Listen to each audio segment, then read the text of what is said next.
Assalamualaikum warahmatullahi wabarakatuh.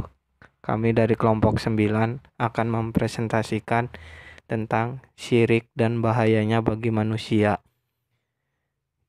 yang disusun oleh saya Renaldi Kuntara NIM 36 dan teman saya Nadia Amalia NIM 31 dan Henti Yulianti NIM 41. Definisi syirik. Pertama, syirik adalah menyamakan selain Allah dengan Allah Subhanahu wa taala dalam rububiyah dan uluhiyah serta asma dan sifatnya. Yang kedua, menurut Ibnu Taimiyah, syirik ada dua macam. Yang pertama yaitu syirik dalam rububiyah, yaitu menjadikan sekutu selain Allah yang mengatur alam semesta.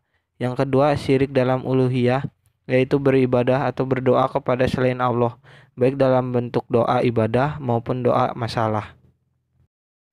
Jenis-jenis syirik. Yang pertama yaitu syirik besar. Syirik besar adalah memalingkan suatu bentuk ibadah selain Allah. Syirik besar ada 4 macam, yaitu syirik doa, yaitu di samping dia berdoa kepada Allah Subhanahu wa taala, dia berdoa kepada selainnya. Lalu syirik niat, yaitu keinginan dan tujuan, yaitu menunjukkan suatu ibadah untuk selain Allah Subhanahu wa taala. Syirik ketaatan, yaitu menaati kepada selain Allah dalam hal maksiat kepada Allah Subhanahu wa taala. Syirik mahabbah atau kecintaan, yaitu menyamakan selain Allah dengan Allah dalam hal kecintaan. Syirik kecil. Syirik kecil tidak menjadikan pelakunya keluar dari agama Islam, tetapi ia mengurangi tauhid dan merupakan wasilah atau jalan atau perantara kepada syirik besar. Syirik kecil ada dua macam. Yang pertama, syirik zohir atau nyata, yaitu syirik kecil dalam bentuk ucapan dan perbuatan. Dalam bentuk ucapan, misalnya bersumpah dengan nama selain Allah. Rasulullah Shallallahu Alaihi Wasallam bersabda, "Barang siapa bersumpah dengan selain nama Allah, maka ia telah berbuat kufur atau syirik." Syirik yang kedua yaitu syirik khafi atau tersembunyi, yaitu syirik dalam hal keinginan dan niat, seperti riya atau ingin dipuji orang dan sum'ah atau ingin didengar orang. Berikut ini ada beberapa hal yang termasuk ke dalam bentuk-bentuk syirik. Yang pertama, meyakini bahwa ada yang memiliki kekuatan atau dapat memberi manfaat dan mudorot selain Allah Subhanahu wa taala. Yang kedua, mendekatkan diri dengan memuja sesuatu dengan keyakinan bahwa dengan sesuatu itulah ia dapat mendekatkan diri kepada Allah Subhanahu wa taala. Yang ketiga, beranggapan bahwa aturan atau hukum buatan manusia lebih baik dari hukum Allah Subhanahu wa taala, atau menghalalkan yang haram dan mengharamkan yang halal. Keempat, bersumpah dengan selain Allah. Barang siapa bersumpah dengan selain Allah, maka ia telah syirik. Yang kelima, menggantungkan jimat yang isinya selain ayat Al-Quran. Barang siapa menggantungkan jimat atau tamimah, maka ia telah syirik. Hadis riwayat Ahmad. Jika berupa ayat Al-Quran, maka ada yang membolehkan dan ada yang melarang. Selanjutnya membahas penyebab terjadinya syirik pada manusia. Di antara faktor yang menyebabkan timbulnya syirik terdapat 5 poin. Poin yang pertama, mengagumi dan mengagungkan sesuatu. Secara fitrah, manusia suka mengagumi kepahlawanan, sesuatu yang agung dan luar biasa. Dari rasa kagum ini muncul keinginan untuk mengagungkan. Pada dasarnya, mengagumi dan mengagungkan sesuatu itu bukanlah suatu cacat dan tidak membahayakan keimanan. Bahkan, dalam beberapa hal, mengagumi dan mengagungkan atau menghormati itu diperintahkan, seperti menghormati kedua orang tua, mengagungkan Rasulullah Shallallahu Alaihi Wasallam, dan mengagungkan ulama. Namun, penyimpangan akan terjadi manakala mengagungkan itu dilakukan secara berlebih-lebihan, yang membawa pada kultus, yaitu memberikan sebagian sifat-sifat yang hanya dimiliki Allah kepada makhluk. Poin yang kedua, cenderung mengimani yang konkret dan lalai mengimani yang abstrak. Dalam diri manusia terdapat dua kecenderungan fitrah yang sempurna. Pertama, kecenderungan mengimani yang bersifat nyata atau konkret, yakni yang dapat ditangkap oleh indera, baik penglihatan, pendengaran, ciuman, rasa, atau sentuhan. Kedua, kecenderungan mengimani yang gaib, yakni yang tidak tertangkap oleh indera. Kalau kecenderungan pertama dimiliki oleh manusia juga makhluk lain, namun kecenderungan kedua khusus dimiliki oleh manusia saja. Inilah karunia, kemuliaan, dan sekaligus keistimewaan yang diberikan Allah kepada manusia yang tidak diberikan kepada makhluk lain.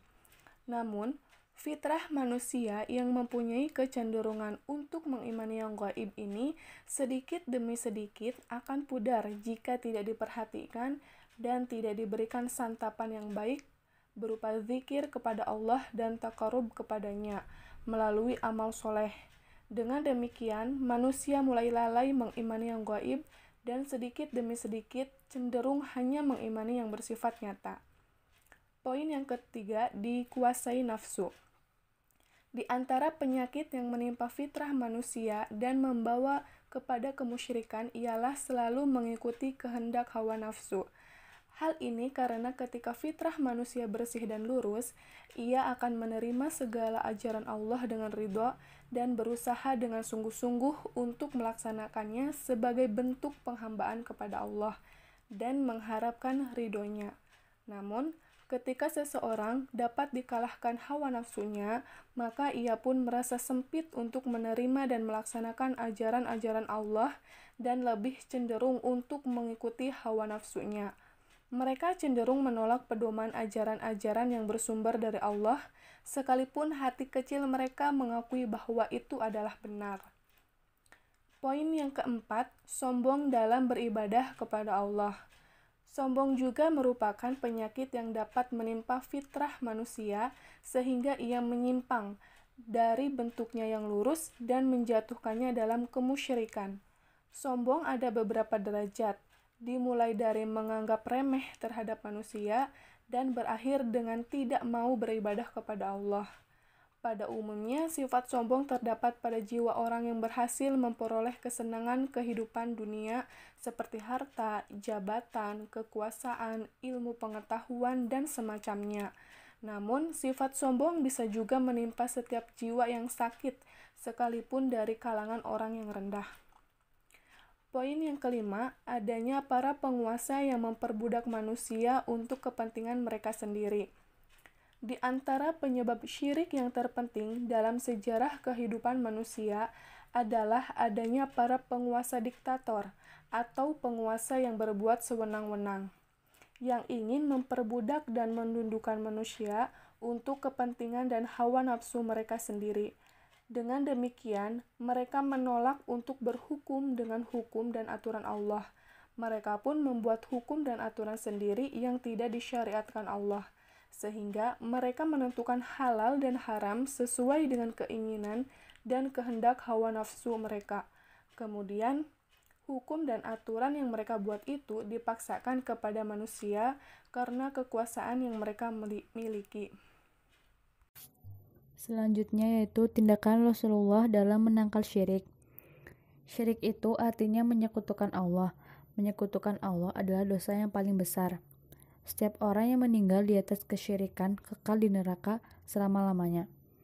Sementara Rasulullah SAW sangatlah menyayangi umatnya saat ingin kita terhindar dari kesyirikan. Karena itu, Rasulullah berupaya menutup pintu-pintu kesyirikan dengan cara sebagai berikut. Yang pertama, beliau melarang kita dari melakukan perbuatan menjadi kuburan sebagai tempat ibadah. Yang kedua, larangan menjadikan kuburan beliau sebagai id atau tempat yang didatangi berulang-ulang. Yang ketiga, larangan bersafar menuju tempat yang dianggap berkah kecuali 3 masjid.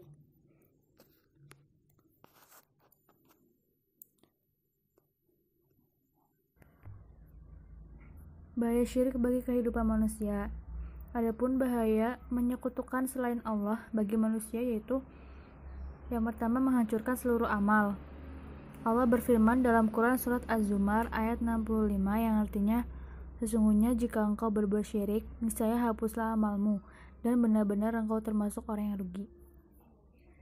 Yang kedua, jika meninggal dalam keadaan syirik, maka tidak akan diampuni oleh Allah.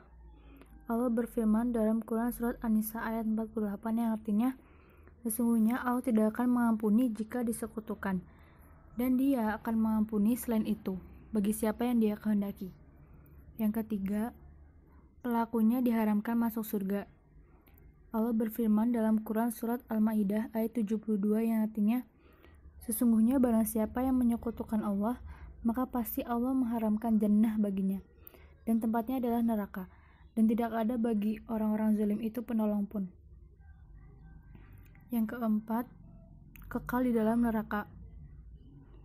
Allah berfirman dalam Quran surat Al-Bayyinah ayat 6 yang artinya, sesungguhnya orang kafir yaitu ahli kitab dan orang-orang musyrik akan masuk neraka jahanam. Mereka kekal di dalamnya. Mereka itu adalah seburuk-buruknya makhluk. Yang kelima, perkara pertama yang diharamkan oleh Allah.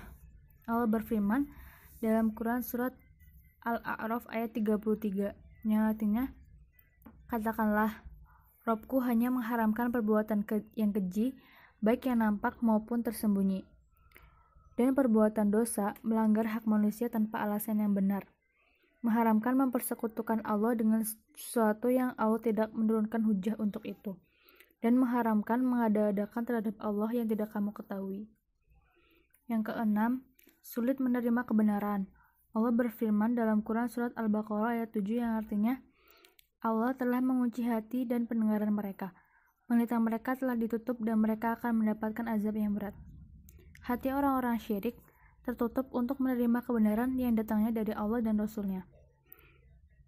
Ketertutupan hati orang syirik itu lantaran dari sifat kesombongannya dan penentangnya terhadap kebenaran yang disampaikan kepadanya. Orang-orang yang syirik yang mendustakan ayat-ayat Allah diberi peringatan atau tidak sama saja bagi mereka, karena hati mereka tertutup atau buta. Yang ketujuh, munculnya perasaan bimbang dan ragu. Penyakit hati orang syirik adalah perasaan bimbang dan ragu. Kegoncangan batin seperti inilah yang menjadikan mereka merasa gelisah, hatinya tidak pernah tenang, merasa tidak puas dengan harta dan jabatan yang mereka miliki. Yang kedelapan, hanya akan memperoleh kesenangan sementara. Kesenangan hidup di dunia yang diperoleh orang-orang musyrik sifatnya sementara. Di akhirat kelak akan mendapatkan sisa yang pedih. Meskipun ketika hidup di dunia mereka dalam keadaan miskin dan sengsara, lebih-lebih jika mereka kaya, bagi mereka hal itu tetap merupakan keuntungan dan kesenangan karena mereka mengikuti hawa nafsunya. Yang kesembilan, amalan dan harta yang dinafkahkan sia-sia. Harta yang dinafkahkan orang-orang musyrik adalah sia-sia. Dia diberikan pahala oleh Allah. Apa yang dimilikinya tidak akan dapat digunakan untuk menebus siksa di akhirat kelak. Allah berfirman dalam Quran surat Al-Imran ayat 117 yang artinya, perumpamaan harta yang mereka infakkan di kehidupan dunia ini ibarat angin yang mengandung hawa sangat dingin yang menimpa tanaman milik suatu kaum yang menzolimi diri sendiri. Lalu angin itu merusaknya. Allah tidak menzolimi mereka, tetapi mereka yang menzolimi diri sendiri.